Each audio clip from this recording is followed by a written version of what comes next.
César é um querido, já passou por aqui pela programação da rádio tempos atrás, num momento não muito bom, porque César, naquele momento, chegava para falar sobre algo que invadia a Europa, que era um bichinho que vinha da China, invadia a Europa, em especial a Itália, e me lembro da programação da então Jovem Pan News Bauru, César, na condição de jornalista, trazendo relatos emocionantes, né, de uma situação que deixava todo mundo de alerta, todo mundo com muito medo, enfim. Mas o César que vem hoje é um César que, na verdade, vem falar sobre um assunto que também nos emociona, que é a história do nosso eterno Ayrton Senna do Brasil. César é escritor, já escreveu sobre Ayrton e foi amigo de Ayrton Senna, é o nosso convidado agora, no momento onde o Brasil volta a discutir nessa reta final de 2024, né, lembrando dos 30 anos da morte desse herói, volta a tratar da vida desse grande herói brasileiro. César, uma honra poder conversar contigo. Seja bem-vindo mais uma vez, César. Foi um grande prazer para mim também ficar aqui com vocês. César, eu vou começar logo de cara perguntando qual era a tua relação, tua história, qual foi tua história com Ayrton Senna, César? Beh, olha, eu per 40 anos fui o enviado especial da revista Autosprint, que era a revista de Fórmula 1 de corrida mais importante do mundo. Então eu acompanhava todos os campeonatos de Fórmula 1, todos os testes. Eu, a primeira vez que conheci Ayrton, ele era ainda moleque, andava de kart, ele morava praticamente na Itália, corria per un'equipe che si chiamava DAP, che o dono era Angelo Parilla, che sempre foi o grande guru di Ayrton naquela época. E aí a gente sabe, naquela época l'Italia era la capital dos kart. Todos os montadores, as fábricas de kart erano italiane.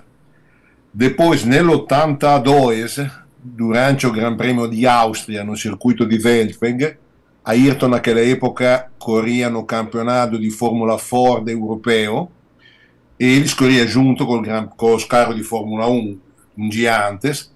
E lembro muito bem que depois da largada, quando acabou a primeira volta, Ayrton chegou saindo da curva para entrar na reta e depois da rua subia.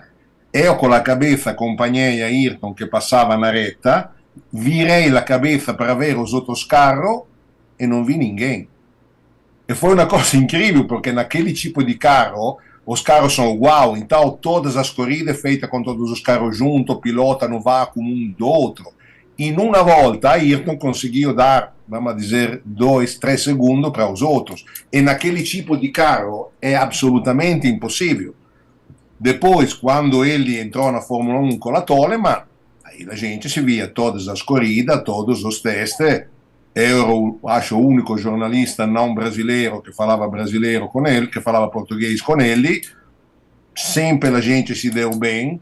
Acho que ele gostava de mim porque se eu tinha que falar coisa também desagradável para ele, falava. Tipo quando ele fez o erro no Gran Premio di Monaco, nell'88 che estava liderando. Eu sempre com ele tinha uma relação de grande respeito, recíproco. Agora, César, e essa relação desse respeito recíproco saiu das pistas? Você ganhou a amizade do Ayrton além das pistas, César? Beh, olha, a cosa, io nunca gosto de falar do passado, porque parece, porém, no fim del 1989, quando teve toda aquela briga com Prost, com Balestre, che la FIA, la federação, tirou a carteira do Ayrton. Ayrton não era mais piloto de Fórmula 1. Eu fui em São Paulo porque naquela época fui convidado da Piero Gancia, que era o presidente da CBA, a Federação do Automobilismo, e da Erundinha, que era a prefeita de São Paulo naquela época, porque eles reformaram totalmente o circuito de Interlagos para sediar a Fórmula 1. Então lembro que um dia eu estava de helicóptero tirando as fotos do circuito e chegou também o helicóptero da Ayrton. Então a gente posou e ele me falou: que bom, você está aqui, vem na minha casa em Angra dos Reis. Que naquela época ele estava praticamente escondido, porque todo dia o Globo, todos os mídias queriam falar com ele, ele não queria falar com ninguém. e fiquei 2 dias na casa dele em Angra. Tinha a irmã, tinha os netos, tinha Bruno Senna, que depois virou piloto eles também. E para mim foi muito importante, claro que saiu uma entrevista fenomenal, e para mim foi muito importante ver que mesmo naquela situação de verdadeira pressão, porque cada meia hora Ron Dennis ligava falando: Balés falou que você acabou de correr, agora vamos fazer apelo, vamos entrar nessa causa. Eu estava lá junto com eles para compartilhar num momento de vitória e de sucesso, porque quando é assim todo mundo é amigo de todo mundo, ma un momento che realmente para ele era muito difícil.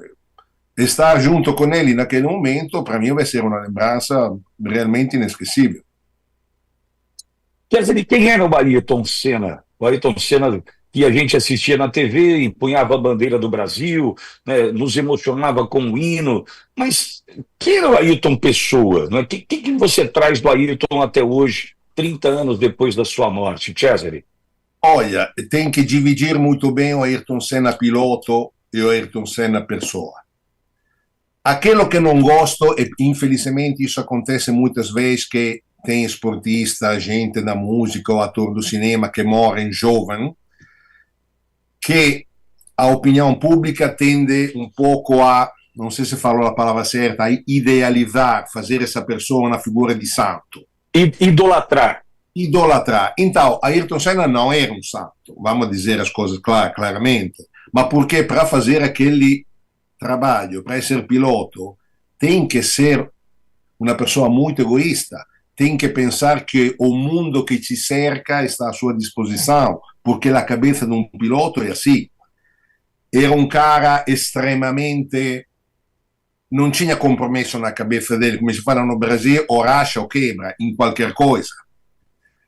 Era um cara extremamente determinado, tinha um pouco o defeito de ser muito suspeito, mas isso é um pouco típico da mentalidade brasileira. Ele no meio da Fórmula 1 ele era muito, estava sempre de guardia. Porém, desculpa, ele era desconfiado, é isso? Era desconfiado. Tem que dizer também que os primeiros anos da Ayrton na Fórmula 1, ele sempre teve o mundo da Fórmula 1 contra. Mas isso acontece com todos os grandes campeões, aconteceu com Senna, aconteceu com Verstappen agora, no primeiro ano, lembra que falavano che Verstappen guiava sujo, e isso porém machucou muito a Ayrton, porque no início teve muita gente que tentou de várias formas, não todas limpas, de colocar, de obstacular a carreira dele. Então ele sempre guardou esse senso de desafio. A pessoa era, da un punto di vista pessoal, era completamente diferente. Era una persona estremamente rilassata, contraída, tinha um grande sentimento religioso, che para gente che non tem era até muito strano. Claro que o meio da Fórmula 1 é certo um meio de falar de religião, e quando ele falou a um certo ponto que ele viu Deus no meio das nuvens durante a corrida de Suzuka, muita gente equivocou isso, porque na realidade estava fazendo piada, fazendo brincadeira, mas na realidade dele, ele queria dizer que naquele momento ele atingiu realmente a perfeição total daquilo que ele estava fazendo, de uma forma não só de dirigir um carro, mas também de equilíbrio mental. Então, da um ponto de vista pessoal, era uma pessoa extremamente interessante, com muito aspecto, e não se pode dizer isso de muito piloto, porque geralmente um piloto é um cara tipo um cavalo, que sabe col para-olho, que olha só na frente.